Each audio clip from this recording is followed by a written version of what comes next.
자, 그러니까 방금 12세 이전에 12살 이전에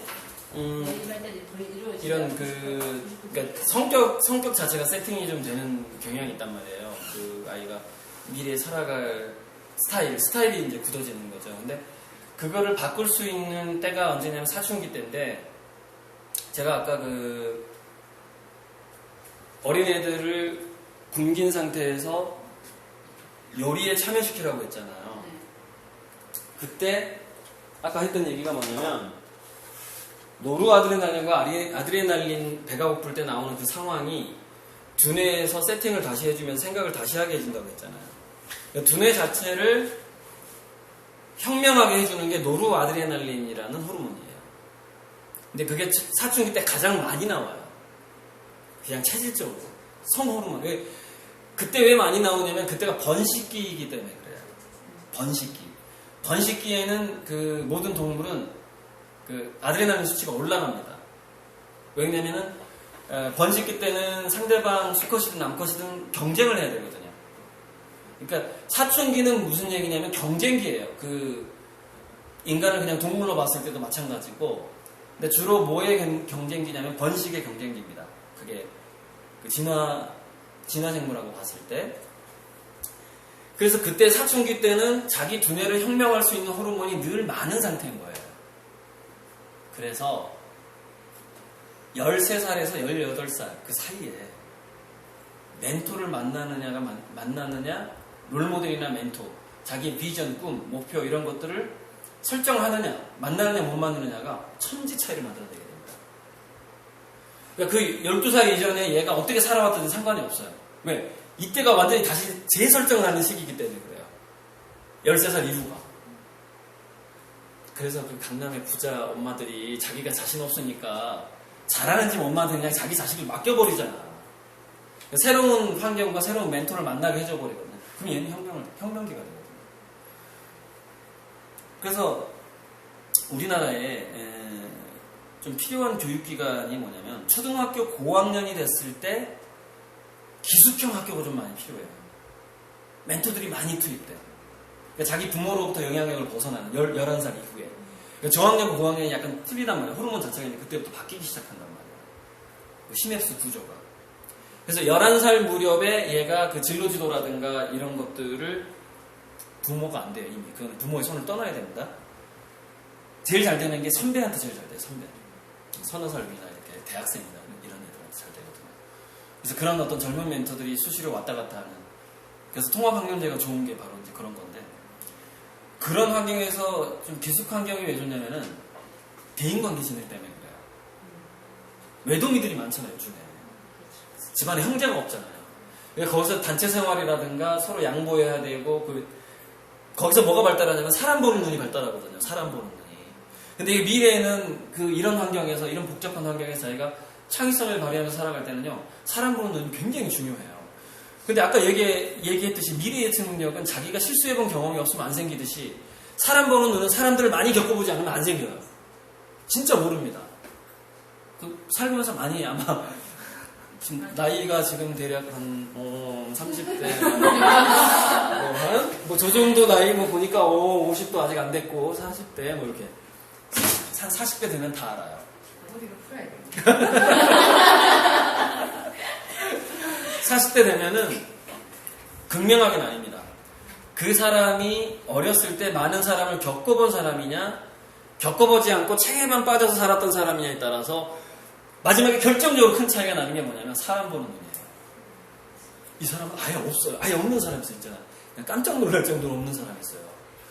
아니, 나는 딱 보면 알겠는데 왜 제가 사기꾼이라고 얘 모르지? 뭐 이런 거. 모른다니까, 몰라. 그걸 길러본 적이 없는 거야, 얘가. 그냥 모범생이어가지고. 그래서 공무원 퇴직자가 사기를 그렇게 많이 나가는 거예요. 그 사람들은 사람 보는 눈을 길러본 적이 없어. 절대 그런 거 하지 마, 제발. 매달 받아. 제발 한꺼번에 받지 말고 연금으로 받으란 말이에요. 제가 하고 싶은 얘기가, 자기가 사람 보는 눈이 없다라는 걸 알아야 된단 말이에요. 자, 제가 이거 다시 켜고 녹화하는 이유는 사실 세타파하고 감마파를 정리하려고 이걸 다시 켰습니다. 그러니까 세타파와 감마파가 서로 활성화돼서 공조하는 상태가 그 모든 인간이 그 몰입 상태에서 최고의 창의성을 끌어내는 상태라는 거. 이건 이제 최근에 살아있는 사람의 두뇌를 측정하기 시작하면서 나온 결과네요. 이게 과연 뭘 의미하는지를 잘 생각해보자는 거죠. 자, 세타파라는 것은 4Hz에서 8Hz 사이고 주로 3살에서 7, 8살 사이의 아이들이 주로 가지고 있는 뇌파의 상태입니다. 그래서 제가 쉬는 시간에 얘기했다시피 3살부터 8살짜리 아이들은 늘 최면에 걸린 상태예요. 그래서 자기가 부모가 하는 부부간에 하는 말, 부모가 보여주는 태도, 뭔가 이를 대처하는 것, 주로 그 심리 상태를 그대로 빼박아버립니다. 그래서 아까 제가 일부에서 내 자식은 실패해도 되지만 내 인생을 실패하면 안 된다는 생각을 꼭 가지라는 이유가 그거예요. 부모가 내 인생을 실패하지만 하면 안 돼. 내 자식은 실패해도 괜찮아. 내 인생, 나, 자기 자신의 그 주체성, 자기 주도성을 부모가 가지고 있으면 그걸 그대로 빼다 박습니다. 3살부터 8살짜리 애가. 왜 체면에 걸린 상태니까 그렇게 살아야 되는 줄 아는 거야, 인생을. 근데 반대로 내 자식은 실패하면 안 돼. 응? 나는 너를 양육하기 위해서 이 세상에 있단다. 뭐 이런 거, 이런 태도. 그럼 그 아이는 나중에 어떻게 될까요? 그걸 전수받아서 엄마한테. 저는 사장님을 위해서 이 세상에 있어요. 계속 반복되는 거야. 자, 그런 태도는 뭐를 만들어내지 못하냐? 창의성을 절대 만들어내지 못합니다. 자기 자신이 없는데? 자기 자존감이 없는데? 그리고 뭘 만들어내지 못하냐? 인내심을 만들어내지 못해요. 그리고 단기 스트레스에 굉장히 약한 사람이 됩니다. 스트레스에. 아주 결정적인 차이가 거기서 나오는 거예요.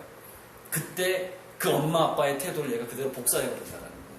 자기 주도성이 없는 걸 복사해버린다는 거죠. 자, 세타파는 그런 3살에서 8살짜리 애가 주로 가지고 있는 뇌파고, 최면에 걸린 상태고, 또 뭔가 그 아이디어나 영감을 떠올릴 때, 그 다음에 예전에 왜 유리겔란가 뭐 이런 그 마법사들이 그 초능력을 부릴 때 두뇌가 세타파로 바뀝니다. 무슨 얘기냐면 사실은 그 능력이 자기 몸에서 나오는 게 아니라 외부의 능력하고 연결이 된다는 뜻이에요. 그러니까 한 인간이 초능력을 갖게 되는 거하고 영감을 떠올린다는 것은 그 에너지가 자기 내부에서 나온다기보다는 어떤 존재랑 연결이 되는 겁니다. 그게 신적인 존재든 뭐든 간에 외부의 힘과 그게 세타파의 상태인 거죠. 감마파는 아까 말했다시피 입체적으로 사고를 할 수 있는 경지까지 올라가도록 자기 분야에서 전문 지식을 많이 쌓아야만이 나오는 겁니다.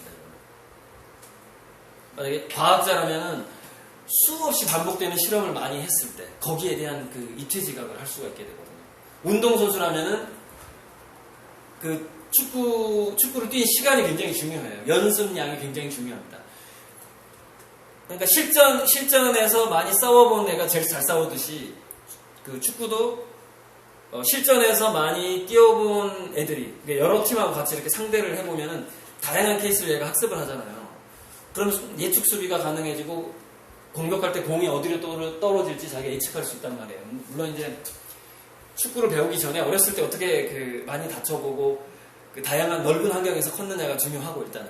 근데 그런 애가 축구 선수가 돼야 되는 거예요. 또 그런 애가 어떤 과학자가 돼야 되는 거고 뭐 그런 겁니다. 그런 애가 정치인이 돼야 되고 이러는 거죠. 자, 그게 감마파고. 근데 세타파에서 지금 제가 빠뜨린 게 뭐냐면 바로 6세경 6살이라고 인간은 상상하기만 해도 창의력이 좋아진다는 거예요. 자기 자신이 지금 현재 6살이라고 상상하기만 해도. 자, 우리 인간이 5살, 6살이라고 상상을 할 때 우리 인간은 어떤 상태가 될까요? 네? 모든 마음을 욕심해버리고. 오늘 청중 수준이 너무 높아가지고 강의를 못하겠어. 바로 그겁니다. 고도의 창의성은 순수함에서 나옵니다. 욕심부리면 안 나온다는 거예요. 고도의 창의성. 아까 제가 맨 처음에 시작할 때 뭐라고 그랬어요? 우리나라가 16강에 떨어진 이유는 아마도 야 니네들 4강 붙으면 군면제 해줄게 이거. 거기서 고도의 순수성이 나올 것 같아요. 그 스포츠에 대한 운동에 대한 스포츠 정신이 나올 것 같냐고요. 내가 4강에 들어가야 군대 안 가는데 이런 마음 안 나오는 거예요. 머리가 안 돌아가는 겁니다. 운동장에서. 그게 세타파가 가르쳐주는 진실입니다. 그래서 피카소라는 화가가 이런 말을 했어요. 나는 어린아이가 되기 위해서 평생을 노력해왔다. 이게 그 말이에요. 자기 마음이 어린아이의 마음으로 돌아가지 않으면 후지의 영감하고 연결이 안 되는 거예요. 연결이 안 돼. 그 진실성과 순수성. 그러니까 두 가지가 결합해야 되는 겁니다. 세 가지. 세타파가 가지고 있는 건 이겁니다. 뭔가 체면이 걸린다는 건 뭐냐면은 자기 꿈이라든가 목표, 그리고 자기가 사랑하는 어떤 대상에게 푹 빠져있는 상태를 의미합니다. 세타파가 의미하는 거예요. 내가 뭔가를 너무 사랑하고 또 자기 꿈에 막 이렇게 매료되어 있는 거예요. 퍼세스트. 내가 그 꿈에 소유되어 있는 거야. 그러니까 내가 그 꿈 속에 빠져 있는 거예요. 뭔가 그 확신에 빠져 있는 거, 확신에. 빠져 있는데 그 빠져 있는 마음이 굉장히 순수해. 내가 그 재벌되려고 거기 빠져 있는 게 아니야. 내가 저기 군대 면제 받으려고 지금 축구하는 게 아니에요. 그 자체가 굉장히 순수한 거예요. 그 행위와 자기가 하나가 된 상태. 그게 순수한 거거든요. 거기다가 플러스 감마파. 거기에 대한 지식이 많아. 자기가 하는 일에 대한 지식이 아주 많아. 그 세 가지가 결합돼야 돼요. 순수성, 매료, 꿈. 그러니까 거기에 푹 빠져 있어. 너무 하고 싶어 막. 거기에 대한 철저한 기초 지식 내지는 전문 지식에 엄청나게 많은 양의 여기서 이제 바로 그래서 독서의 힘이 여기서 발휘하기 시작합니다. 독서의 힘. 그러니까 무슨 얘기냐면 어느 분야든지 간에 어느 정도 일정한 수준을 넘어가 버리게 되면은, 그러니까 이렇게 창의적인 그 레벨이 높은 곳으로 가게 되면요, 모든 분야가 융합이 돼버려요. 그때는. 그래서 독서량이 많지 않으면 절대 일정 수준까지 올라가고 거기서 끝나버립니다. 인생이. 왜? 그 다음에는 융합적인 창의성이 내가 써야 되거든요. 그래서 지금 책 강조를 읽히는 얘기 아닙니다. 이거 그 얘기 제가 다시 정리해 줄 거예요. 그거 아니고, 독서라는 것도 자기주도적인 독서가 돼야 되는데, 자기주도적인 독서 얘기할게요. 이왕 시작한 김에. 자기주도적인 독서라는 것은 어렸을 때 어떻게 형성이 되느냐면, 자기가 좋아하는 분야의 책을 풍부히 제공할 때 생깁니다. 그러니까 무슨 얘기냐, 여기서 이제 또 인문학을 강조하는 사람들의 교육적인 사기성이 드러나기 시작해요.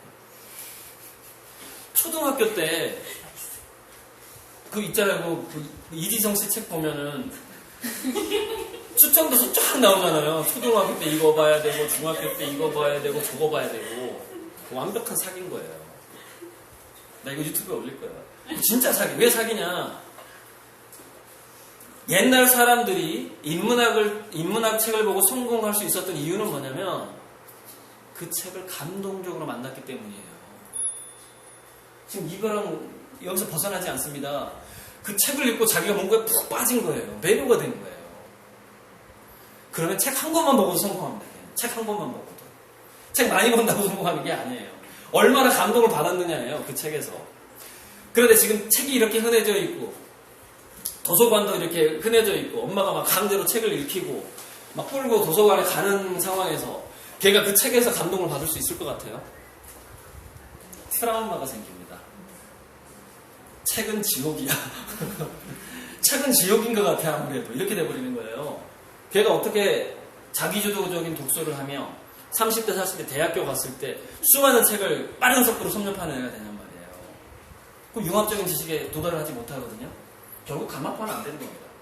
자기 분야에서 그 융합적인 창의성을 마지막에 내는 애가 안 되는 거예요. 그런 애가 되려면 첫째, 초등학교 때는 아이가 관심 있는 분야의 책만 권해라. 아이가 꽃만 좋아해, 꽃만. 그러면은, 야, 너 아프리카의 꽃의 세계에 대해서 궁금하지 않니? 그러면은 애가 궁금해 합니다. 왜? 자기가 지금 꽃을 좋아하는 상태거든. 그죠?